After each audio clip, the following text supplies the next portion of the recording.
réussi à... 10 Goku contre 200 000 Macron.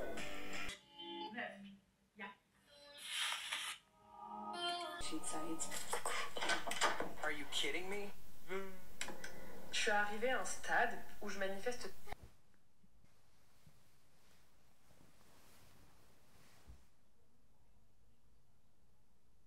Bon, dans cette vidéo, on va dire les termes, on va parler franchement, si tu as cliqué sur cette vidéo, c'est que tu as un problème de procrastination. Ne t'inquiète pas, I got you girl, I got you guy, à la fin de cette vidéo, tu n'auras plus jamais de problème de procrastination. Et là, tu vas te demander quelle est ma légitimité à parler de procrastination.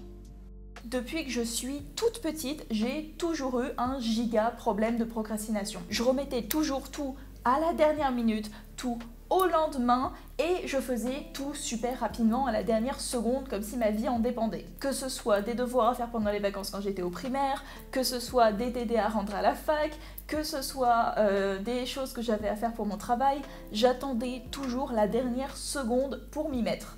Et au final, je me disais que c'était tout à fait normal parce que j'avais toujours fait comme ça, parce que j'avais jamais pris de l'avance, parce que je retenais rien si je révisais en avance. Qu'est-ce que tu fous? Je révise, j'ai mon partiel de sociaux demain. Il est 4 h du mat. Mais si je le fais pas au dernier moment, après je retiens rien.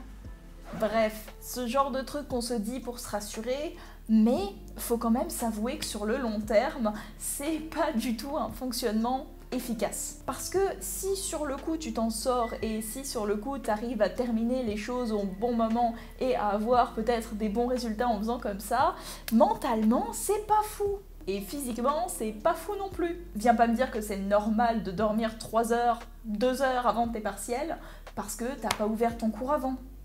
I see you. Le premier truc à faire, et ça c'est vraiment le truc essentiel que tu dois faire en tout premier si tu veux vraiment arrêter de procrastiner, c'est de comprendre pourquoi tu procrastines. Parce que non, si tu le fais tout le temps, c'est pas juste une flemme.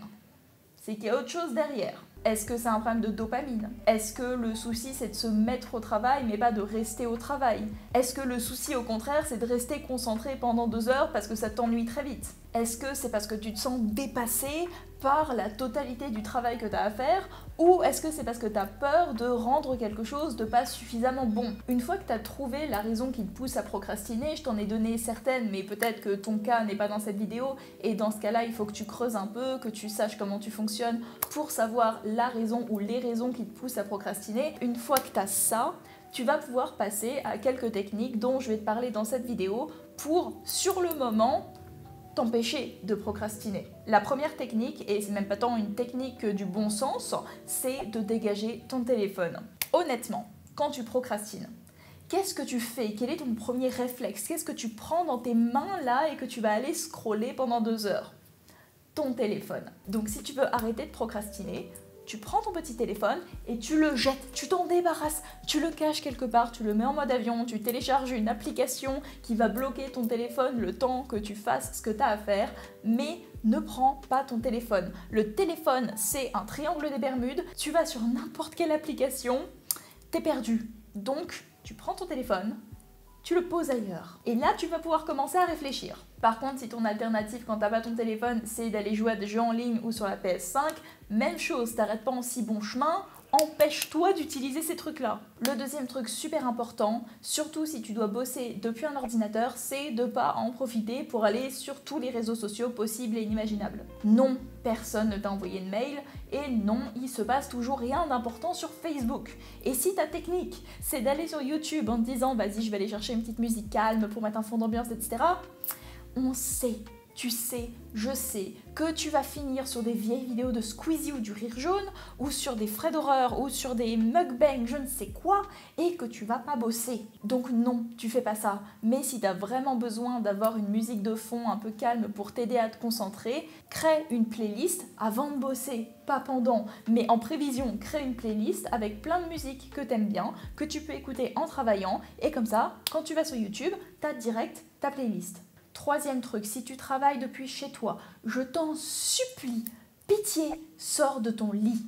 Le lit, c'est un piège, c'est des sables mouvants qui vont t'emporter avec lui et tu vas juste rien faire de la journée. Alors sors de ton lit, va prendre ta douche, habille-toi, ne reste pas en pyjama non plus. Essaie de créer une vraie rupture entre toi qui te repose chez toi et toi qui travaille chez toi. Si tu restes au même endroit dans ton lit, dans le même vêtement, en pyjama, sans t'être lavé, c'est dégueulasse, tu vas pas arriver à te concentrer parce que ton cerveau va se dire « Ah, je me repose encore ». Non. Le mieux aussi, c'est d'arriver à séparer l'endroit où tu te reposes, l'endroit où tu chill, de l'endroit où tu travailles. Ça peut être compliqué si tu vis dans un petit appartement et que vraiment tu as 6 mètres carrés avec tout ton bordel, mais essaie vraiment d'avoir au minimum un petit bureau qui est dédié au travail. Comme ça, tu sépares bien les choses et tu as beaucoup moins de mal à te mettre au travail parce que ton cerveau va tout de suite comprendre que si tu es assis à cet endroit-là, ça veut dire que tu bosses parce qu'à chaque fois que tu t'es assis là, tu as travaillé. Tu vas littéralement conditionner ton cerveau à travailler à cet endroit-là. Si pour toi le plus compliqué c'est de te mettre au travail, applique la règle des 5 minutes. La règle des 5 minutes, c'est très simple. Tout ce que tu peux faire en 5 minutes ou moins, tu le fais au moment où tu y penses. Si tout d'un coup tu es en train de te dire « Oh, j'ai pas vidé le lave-vaisselle », moins de 5 minutes, va vider le lave-vaisselle tout de suite. Si tu te dis « J'ai pas mis le linge sale à laver, enfin j'ai pas lancé la machine à laver », lance la machine à laver, ça prend 2 secondes. Si tu te dis, j'ai pas envoyé un mail à quelqu'un, envoyer un mail, ça prend grosso modo 5 minutes, fais-le tout de suite. Tout ce qui prend moins de 5 minutes ou 5 minutes max, fais-le directement au moment où tu y penses. La règle des 5 minutes fonctionne super bien si tu commences toutes les tâches que tu as à faire par ça. Tout simplement parce que ça va te donner un petit sentiment d'accomplissement. Tu vas te dire, ouais, c'est trop bien, j'ai déjà fait ça, ça, ça et ça m'a pris que 10 minutes. Vas-y, je suis déter pour faire le reste. Et par la suite, tu seras donc beaucoup plus motivé à faire des tâches un peu plus longues parce que tu auras déjà eu cette petite dopamine très sympathique de l'accomplissement des premières tâches. Si tu fais partie des gens qui ont énormément de choses à faire pendant la journée ou qui ont un seul gros travail à terminer mais qui est tellement imposant que tu sais plus par quelle boule prendre, fais une to-do list. Tu prends un petit bout de papier tout nul et tu vas noter tout ce que tu as à faire pendant la journée. Une fois que tu as noté tout ce que tu as à faire, tu vas souligner, surligner, mettre une croix, ce que tu veux, sur les trucs les plus importants. Comme ça, tu sais que ces trucs-là sont à faire en priorité et que le reste peut attendre. Si tu te rends compte dans ta liste qu'il y a des petits trucs tout bêtes qui prennent vraiment moins de 5 minutes à faire, fais-les en premier, chope un peu de dopamine en accomplissant ça et ensuite attaque les trucs les plus importants. Si dans ta liste, tu te rends compte que tu as un gros travail à faire, vraiment une grosse tâche, un gros truc à accomplir et que tu sais pas trop par quelle boule commencer, découpe la tâche en plusieurs petites étapes. Déjà, ce sera beaucoup plus digeste parce que tu vas avoir l'impression d'accomplir des niveaux à chaque fois que tu vas remplir un petit bout de la tâche et en même temps, tu vas finir ce travail-là beaucoup plus rapidement parce que tu vas vraiment voir les étapes que tu as accomplies, ça va te motiver et tu vas finir tout ça plus rapidement. Je vais prendre l'exemple du montage de cette vidéo. Le premier truc que j'ai à faire, c'est de filmer cette vidéo. Donc sur ma liste, le premier truc que je vais écrire, c'est filmer ma vidéo.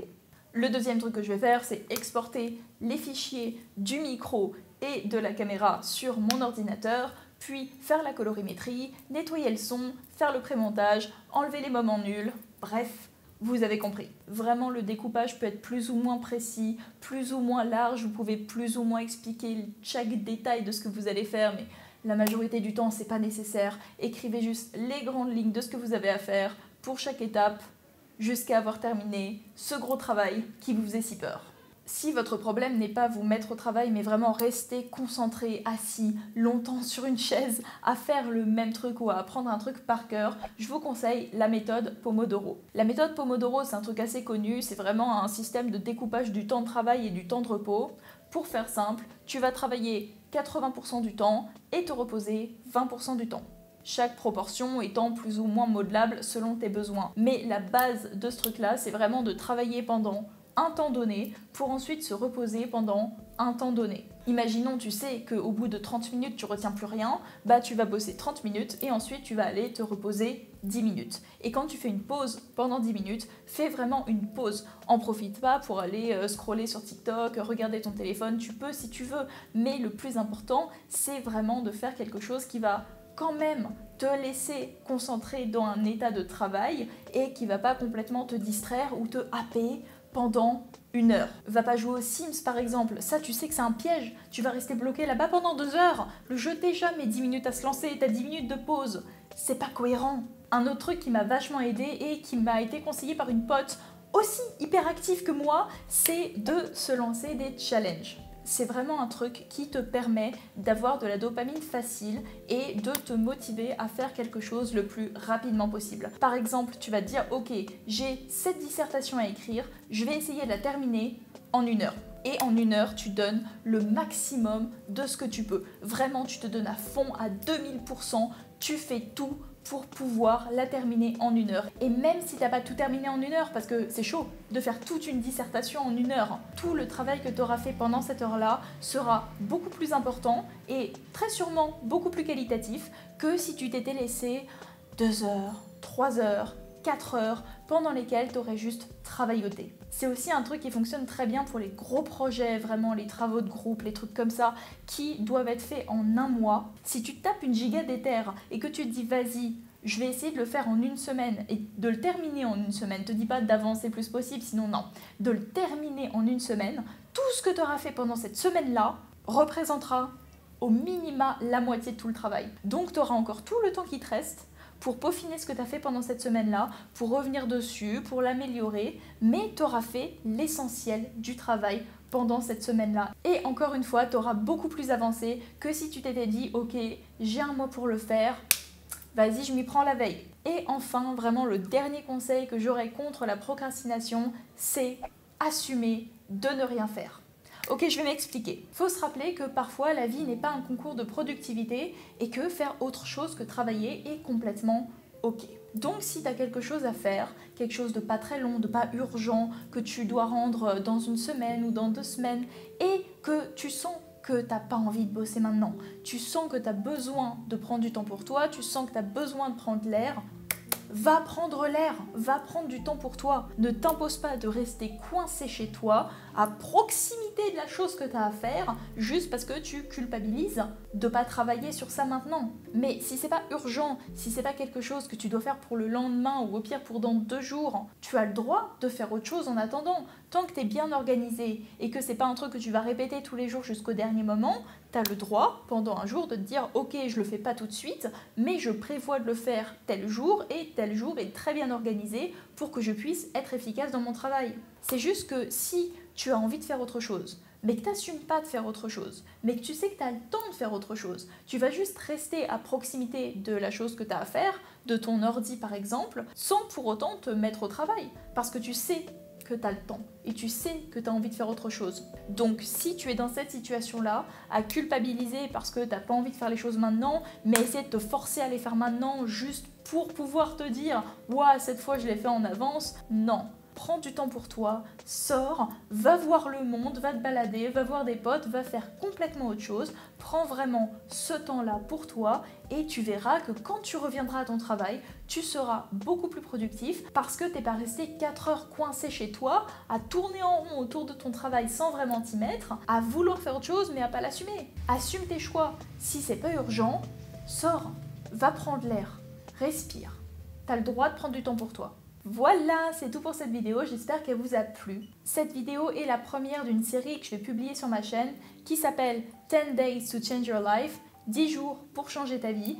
Et je trouvais ça super important de commencer par la procrastination, tout simplement parce que tous les autres trucs qui vont être dits dans cette série ne peuvent pas être mis en place si tu procrastines le fait de vouloir changer ta vie. Si tu veux vraiment changer, il va falloir te débarrasser en tout premier de la procrastination parce que même si tu es extrêmement motivé à changer plein de trucs dans ta vie, cette procrastination-là, elle va pas te lâcher. Donc il faut s'en débarrasser avant.